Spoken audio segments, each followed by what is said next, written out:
the day, it was not a big deal. Now we cover everything. How do you feel? About missing, yeah, I mean, there's things come up all the time. You mentioned it earlier, family stuff, charity events, yeah, there's reasons to miss the time. Yeah. Maybe there's a golf game that has to be played, yeah. Not that I had to get it because I was a tweeter and I was a punter, so I had to, but there's no, hey, you can't be. And you usually have, I would assume they still have, you attend a certain amount of the off-season workouts. Like, they'll tell you if you need 85% of the workouts, you get your workout done. Yeah, I heard that was a big thing in Green Bay.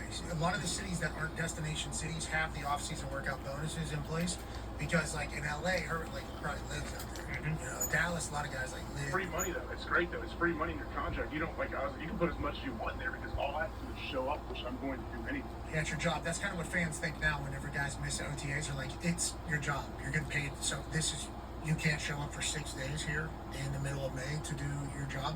That's how fans feel. But like the voluntary OTAs. It's like, hey, do you want to come say what's up? It used to be viewed like that. Yeah, it's definitely not It used to be viewed like that. Now it's like, hey, you get paid a lot of money. Your ass needs to be. This guy's committed. What are we doing? You want to go do a charity event, raise $100 million for cancer research? Okay, do it on your own time. You didn't have to work the last 3 months. Trying to win it in January. Yeah. You remember you didn't make the playoffs? You remember that? You had a lot of time during the playoffs to do all this shit. For fans' sake. Yes. As fans are supposed to say, and we appreciate that as we move forward. Now, ladies and gentlemen, it is another absolute honor to be a part of the future of somebody that might be carrying the next generation into a grind and pound physical football world. Every once in a while, we get an opportunity to be a part of one of the biggest decisions of an athlete's life. Who's committing where, Foxy?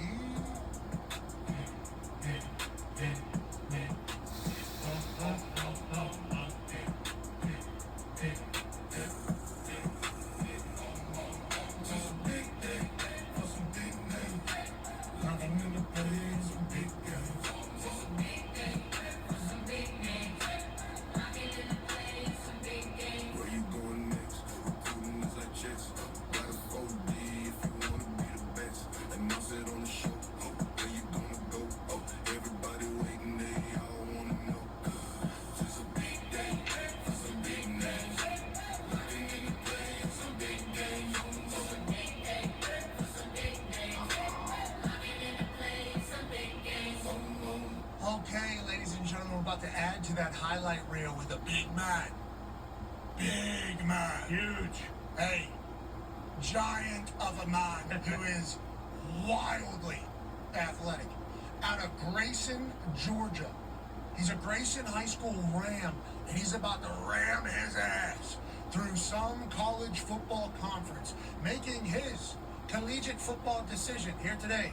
Ladies and gentlemen, 6'4", 305-pound, Jordan Agbanoma. Yay, Jordan! Wow.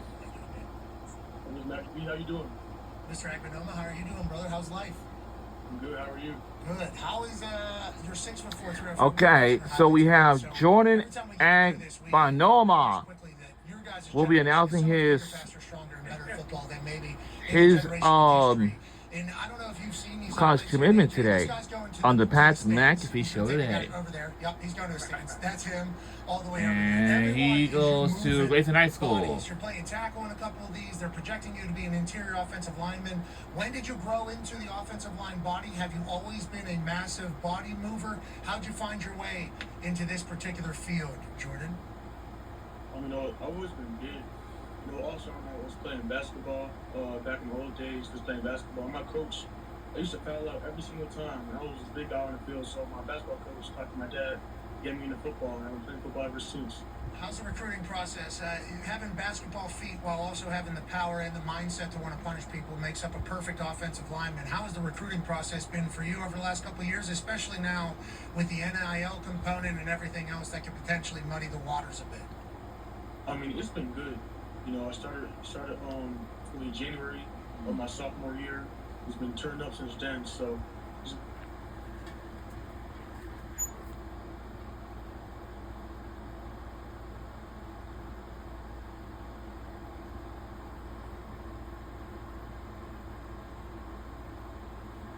play.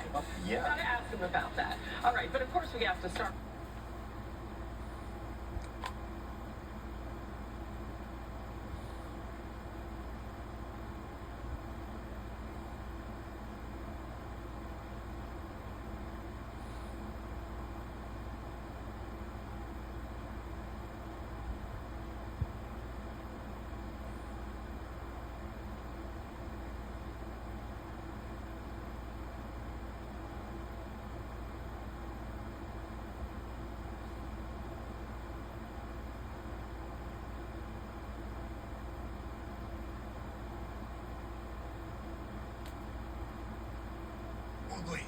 athletic. Out of Grayson, Georgia. He's a Grayson High School Ram, and he's about to ram his ass through some college football conference, making his collegiate football decision here today. Ladies and gentlemen, 6'4", 305-pound Jordan Agbanoma. Jordan Agbanoma. It was mcafee. How you doing? Mr. Agbanoma. Brother, how's life? I'm good. How are you? Good. How is your 6'4", 305? We were watching your highlights. Okay, so every time we get to do this, we realize quickly that your guys' generation is so much bigger, faster, stronger, and better at football than maybe any generation in history. And I don't know if you've seen these highlights yet, AJ. This guy's going to the stands. He's going to take a guy over there. Yep, he's going to the stands. That's him all the way over there. Everyone is you moving bodies. You're playing tackle in a couple of these. They're projecting you to be an interior offensive lineman. When did you grow into the offensive line body? Have you always been a massive body mover? How'd you find your way into this particular field, Jordan? I mean, I've always been big. Also when I was playing basketball, back in the old days, just playing basketball, my coach, I used to foul out every single time. I was a big guy on the field, so my basketball coach talked to my dad to get me into football, and I've been playing football ever since. How's the recruiting process? Having basketball feet while also having the power and the mindset to want to punish people makes up a perfect offensive lineman. How has the recruiting process been for you over the last couple of years, especially now with the NIL component and everything else that could potentially muddy the waters a bit? I mean, it's been good. I started fully January of my sophomore year. It's been turned up since then, so it's been a great time. And the NIL part, I mean, for me, it's a blessing. I can take care of my family early and just help all the people I want to help out, and the people help me out. So it's been a blessing for me. Jordan, I love everything you're saying. I love watching your film. I love the fact that the future of the offensive line is seemingly in great hands. And speaking of future, why don't you go ahead and take the floor here and let the world know where you're going to be playing football at next? All right, let's listen to where he's going to be coming in at. I gotta thank my mom, dad, brother, sister, friends, family, my coaches, everybody. Without anything else to say, What's it going to? Get into the University of Nebraska. Oh, congratulations! He's now committed to the Nebraska.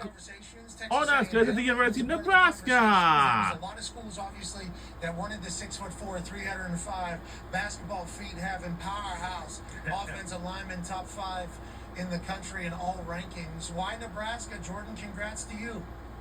I mean, all the coaches are great people, I mean, I've been there twice. I mean, even those 2 visits, I mean, I've seen practice, I've seen the city of Lincoln, I've seen how Coach Wade coaches, Coach Rule coaches.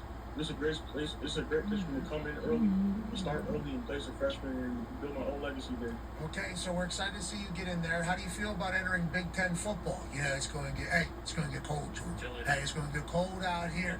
Big bodies, a lot of hand fighting, obviously a lot of meat in Big Ten football. Are you excited about that? Because it feels like that's your style of play from what we've seen from your huddle. Yes, sir. It's the side of the play, Coach. Side of the play, sir. You're the greatest. Tell your family they did a phenomenal job. I hope they are listening. We can't wait to watch you in Nebraska. And Coach Rule, I know, is probably over the moon right now that he has you coming to town. Congratulations. Thanks for letting us be a part of this. Yes, sir. No problem. Go get red. Hey, ladies and gentlemen, Jordan Agbanoma. All right. Good energy. We had multiple graphics there because we get a heads up, but also that has changed in the past where somebody has made a different decision. That's huge for Rule. Oh yeah, Ty was pissed when that one came through. No, I said that makes sense. He wants to go and he wants to start his freshman year. Nebraska would be where you would go compared to A&M, Georgia. So that. And when you see his final five, this was his final 5. Listen, Florida, Miami, Georgia, Texas A&M, Nebraska. That is kind of surprising, but to your point, I mean, we've heard about the NIL that Nebraska has available too, and if you get a kid that from Georgia who goes up there and likes Lincoln, likes the campus, doesn't mind about the weather, like as of right now, it would make why wouldn't you want to go play in the Big Ten? So it's not, it's not that crazy.